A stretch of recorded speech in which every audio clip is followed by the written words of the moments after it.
Nous allons expliquer les muscles agonistes, antagonistes, le réflexe myotatique inverse, dans un premier temps. Qu'est-ce qu'un muscle agoniste? Le muscle agoniste est celui qui effectue le mouvement. Par exemple, dans la montée de ma main, donc dans la flexion de l'avant-bras, c'est le muscle biceps qui est en train d'agir. Il est donc agoniste. L'antagoniste serait le muscle triceps. Le rôle du muscle triceps n'est pas d'embêter le muscle agoniste, il est là pour stabiliser l'articulation. Donc, muscle agoniste effectue le mouvement, je relâche, c'est toujours le biceps qui travaille.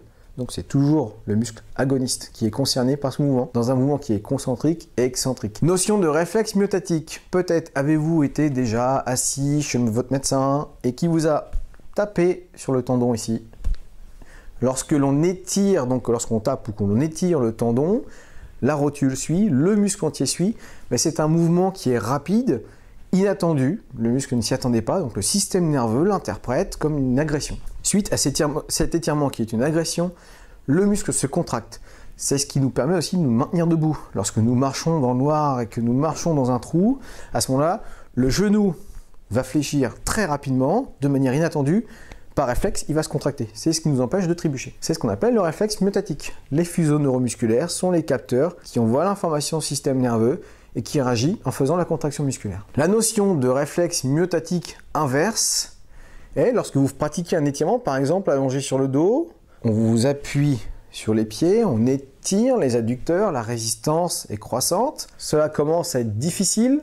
Si vous maintenez la tension et qu'on rajoute encore un petit peu de force, il peut y avoir un petit relâchement qui va être effectué. La tension devenant trop forte, le corps préfère relâcher le tonus musculaire plutôt que de risquer une rupture. C'est le réflexe myotatique inverse. D'autres notions à comprendre, la souplesse active et passive. Par exemple, je veux étirer ici les muscles qui se trouvent sur l'avant-bras.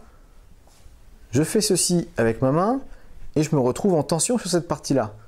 Donc de manière active. Ces muscles-là sont en train de se contracter pendant que ceux-là se font étirer. Si je relâche tout et que je prends une intervention extérieure, donc l'utilisation de mon autre main, je vais plus loin à ce moment-là sur l'étirement. J'ai donc ici une souplesse active et ici passive. Cela a son importance dans la performance sportive. En général, on préfère la souplesse active. Pour terminer sur la terminologie, surtout d'un point de vue pratique, dans les étirements, il existe diverses techniques qui sont soit dynamiques, alors comme on est en train de le voir actuellement, dynamique, vous voyez quelqu'un qui est en train de balancer la jambe sur le côté, c'est du dynamique et actif. Ça veut dire que c'est lui qui est en train de mobiliser avec ses muscles de la zone concernée son membre inférieur. Dans la même position, maintenant, vous voyez une personne qui est en train de lever la jambe, alors que là, vous voyez, c'est quasiment la même situation. C'est donc du dynamique, puisque vous voyez un mouvement, il la monte, il la redescend, et c'est du dynamique passif. Ce n'est pas lui qui est en train de faire les contractions musculaires. On peut donc mobiliser une partie de son corps, c'est bien du dynamisme, il y a du mouvement, et pourtant, il n'y a pas de contraction musculaire de la région concernée. Donc le dynamique actif s'opposera au dynamique passif. Autre vidéo, nous voyons maintenant une personne qui est en position, vous voyez, immobile, qui est en train d'étirer ses adducteurs. Elle est donc en position statique. Le statique s'oppose au dynamique. Mais dans cette forme d'étirement, de position, la statique, il existe une opposition, le statique actif et passif. Dans la même position, nous allons demander à notre sportif de contracter ses adducteurs, c'est-à-dire qu'il essaie de rapprocher ses pieds.